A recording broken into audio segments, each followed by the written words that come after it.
بسم الله الرحمن الرحيم نحمده ونصلي على رسوله الكريم أما بعد الفصل الثالث troisième partie عن معاذ رضي الله تعالى عنه قال أوصاني رسول الله صلى الله تعالى عليه وعلى آله وسلم ب10 كلمات قال لا تشرك بالله شيئا وإن قتلت وحذقت ولا تعقن والديك وإن أمراك أن تخرج من أهلك ومالك ولا تتركن صلاة مكتوبة متعمدا فإن من ترك صلاة مكتوبة متعمدا فقد برئت منه ذمة الله ولا تشربن خمرا فإنه رأس كل فاحشة وإياك والمعصية فإن بالمعصية حل سخط الله وإياك والفرار من الزحف وإن هلك الناس وإذا أصاب الناس موت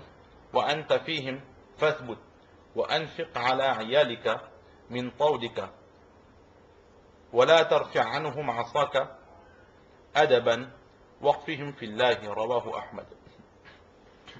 Aujourd'hui, par la grâce d'Allah subhanahu wa ta'ala, nous commençons cette troisième partie dans ce chapitre des grands péchés. Il reste juste 2 hadiths qu'on essaiera de terminer aujourd'hui, Inch'Allah. Alors, ce premier hadith qui nous est rapporté par Hazrat Mu'adh ibn Jabal radiyallahu ta'ala an, nous avons déjà vu sa biographie. Il dit que le saint prophète sallallahu alayhi wa sallam m'a ordonné, m'a enseigné 10 choses. Le prophète sallallahu alayhi wa sallam m'a donné 10 enseignements. Et Awsani, il me l'a légué, pourquoi? Afin que moi-même je mette en pratique ces enseignements et que je propage ces enseignements aux autres. Donc c'est un enseignement qui a été donné à Hazrat Mu'adh ibn Jabal radiyallahu ta'ala an, mais c'est un enseignement qui n'est pas spécifique à ce compagnon. Toutes les personnes, tous les musulmans, tous les croyants se doivent de respecter cet enseignement. Et les 10 enseignements donnés par le saint prophète sallallahu alayhi wa sallam sont La tushrik billahi shay'a.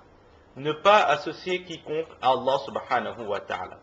Le premier enseignement donc, c'est l'unicité d'Allah subhanahu wa ta'ala que nous avons déjà vu depuis le début de ce chapitre et même depuis le chapitre sur le iman.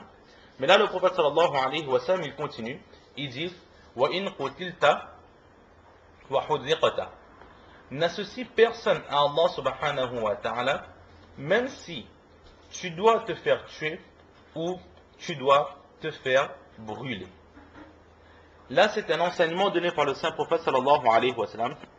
Et par rapport à cela, se dresse une règle de jurisprudence qui est que lorsqu'une personne est obligée d'accomplir une action à contre-cœur, est-ce que cela est autorisé ou pas? Ce n'est pas le thème de ce chapitre, donc nous n'allons pas nous attarder sur cette règle. Inch'Allah, plus tard, ce chapitre sera mis en place par le Allama Tabrizi, rahmatullah alayh, l'auteur de ce Mishkatul Masabih. Toujours est-il qu'ici, le saint prophète sallallahu alayhi wa sallam, il dit que même si tu dois te faire tuer ou si tu dois te faire brûler. Certaines personnes disent qu'ici, le prophète sallallahu alayhi wa sallam, il met tout simplement de l'emphase. Il a mis de l'emphase dans ses paroles que quelle que soit la situation dans laquelle, même les pires situations, quelle situation peut être pire que de voir la mort face à nous, d'être menacé de mort ou d'être menacé d'être brûlé vif. Donc quelle que soit la situation dans laquelle nous nous trouvons, même si la mort nous guette, malgré cela, ne craindre rien, affronter cette mort et surtout ne pas associer Allah subhanahu wa ta'ala à quiconque, à aucun être, à aucune chose. Donc ici, selon certaines personnes, c'est juste de l'emphase mis par le saint prophète sallallahu alayhi wa sallam. Et d'autres personnes disent que justement non. Même si nous sommes menacés de mort, ou d'être brûlés vifs, malgré cela, le prophète sallallahu alayhi wa sallam nous ordonne de rester ferme sur cette religion. Alors il faut savoir que il se peut qu'une personne soit menacée, et c'est ce qu'on appelle en termes dans la jurisprudence islamique le iqrar. La personne qui est obligée de faire quelque chose à contre-cœur. Alors il y a deux formes d'obligation, deux formes de menaces. Il y a ce qu'on appelle la menace totale, la menace complète, ou la menace où la personne est physiquement touchée.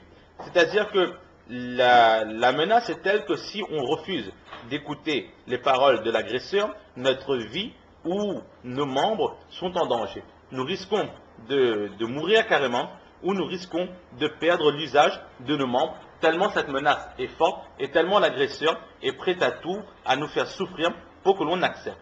La seconde catégorie de menace, c'est ce qu'on appelle la menace naqis, où le physique n'est pas atteint. C'est-à-dire que nous sommes menacés, mais nous sommes menacés de quoi? C'est quelqu'un qui nous menace de nous ennuyer, quelqu'un qui nous menace de nous frapper régulièrement, quelqu'un qui nous menace par des insultes, etc.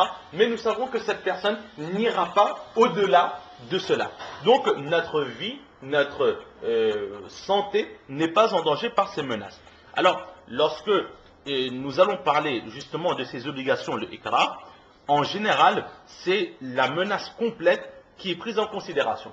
La petite menace où notre vie n'est pas en danger, étant donné que la vie n'est pas en danger, il y a toujours une possibilité de se sortir de ce mauvais pas. Donc, cette menace-là n'aura pas d'importance dans la jurisprudence islamique. C'est-à-dire que la personne qui se voit être obligée d'accomplir certaines choses, nous verrons très brièvement dans un instant, alors cette personne peut se faire pardonner, peut être pardonné par Allah subhanahu wa ta'ala s'il est sous le coup de la menace. Mais quelle menace? La menace complète. Si cette personne a accompli cette action alors que la menace n'était pas complète, alors cette personne sera fautive.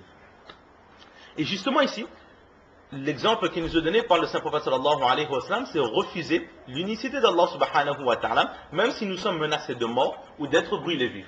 Donc là nous voyons très clairement que c'est une menace complète, notre vie est en danger. Alors à ce moment, que faire? C'est ce qu'on appelle, là la personne aura deux possibilités. Il y a un, c'est ce qu'on appelle le azmat, faire le meilleur des choix. Et le meilleur des choix c'est quoi? C'est de refuser, de renier à l'unicité d'Allah subhanahu wa ta'ala et affronter la mort. C'est lorsque la personne fera ce choix, alors cette personne aura énormément de récompenses. Et les deux premières personnes qui ont accepté, ou plutôt qui ont mis en pratique ces paroles-là, qui ont préféré mourir plutôt que de renier Allah subhanahu wa ta'ala, les deux premières personnes, ou parmi les premières personnes, il y a un époux et son épouse, Yasir et Soumayya, radiallahu ta'ala anhuma. Une famille de trois personnes, Yasir, le père, Soumayya, la mère, et Ammar, le petit-fils. C'est ce qu'on appelle la famille des Ali Yasir. Le prophète sallallahu alayhi wa sallam, il commence à propager l'islam, et la famille de Yasir, justement, lui, son épouse et son enfant acceptent la religion de l'islam. Et là, ils sont persécutés comme tant d'autres de nouveaux musulmans. Et sous le coup de la menace, le père Yasir, il est assassiné. Et la mère aussi, elle est assassinée. Mais nous avons déjà raconté cette histoire auparavant. Ils sont martyrisés, ils sont roués de coups. Même l'honneur et la pudeur de Hazrat Soumayya radiallahu ta'ala anha va être affectée dans ces attaques. Et ces deux personnes vont décéder. Et le jeune fils, Ammar radiallahu ta'ala anhu, lui, il va choisir ce qu'on appelle le rukhsat, la possibilité.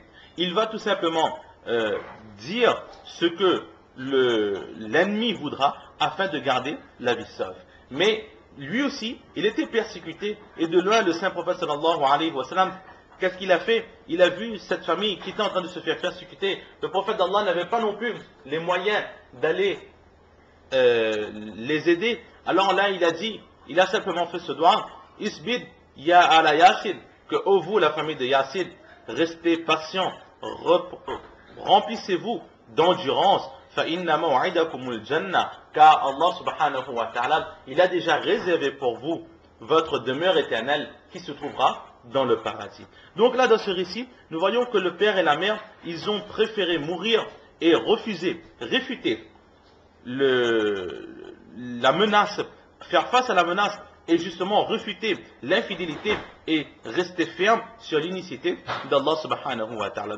Et le fils Hazrat Ammar radiallahu ta'ala, qui était encore jeune, lui, pour rester sauf, il a dit ce que les mécréants, les mécois de l'époque, ils l'ont obligé de dire. Mais une fois qu'il a fait cela, il est tout de suite parti voir le saint prophète sallallahu alayhi wa sallam avec beaucoup de peine dans le cœur que tout compte fait il avait ce remords que je crois en Allah subhanahu wa ta'ala, mais sous la menace, j'ai cédé, j'ai vendu ma foi pour ma vie. Il était rempli de remords. Et là, Allah subhanahu wa ta'ala, il révèle ce verset, Illa man ukriha wa qalbuhu mutma'innun bil iman, que la personne qui, sa langue, va réfuter l'unicité d'Allah subhanahu wa ta'ala, mais son cœur reste sain, son cœur reste apaisé. Quant à l'unicité d'Allah subhanahu wa ta'ala, alors la foi de cette personne ne sera nullement affectée.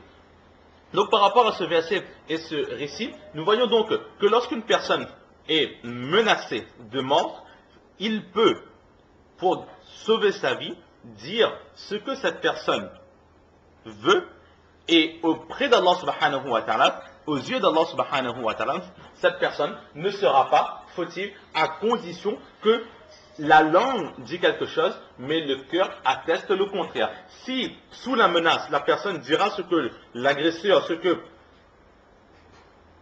l'ennemi veut, mais, et en même temps, son cœur accepte ces paroles, le cœur de cette personne est d'accord avec ces paroles, alors automatiquement cette personne perdra la foi, ou encore cette personne sera fautive aux yeux d'Allah subhanahu wa ta'ala. Donc là, c'est le premier enseignement que le saint prophète sallallahu alayhi wa sallam nous donne, que ne pas associer Allah subhanahu wa ta'ala, même si nous sommes menacés de mort ou d'être brûlés vifs. Nous avons vu cette explication. Wala ta'uqanna walidayka.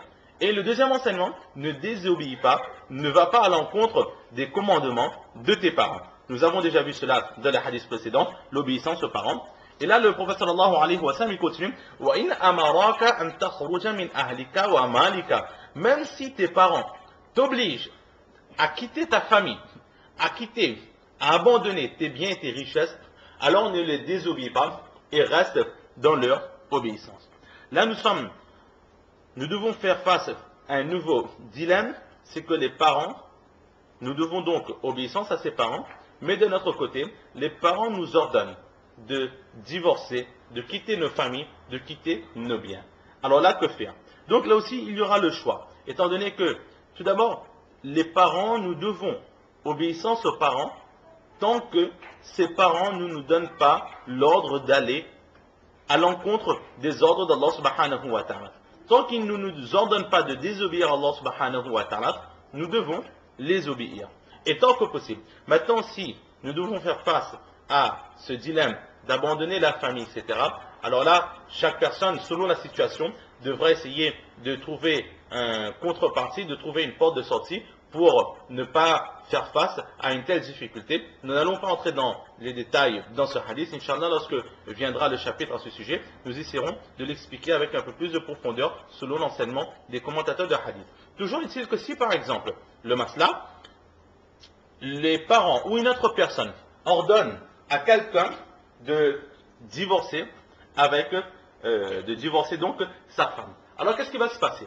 Mufti Khalid Saifullah rahmatullah alayhi, très brièvement, il dit que les obligations, il y a différentes, les obligations, les menaces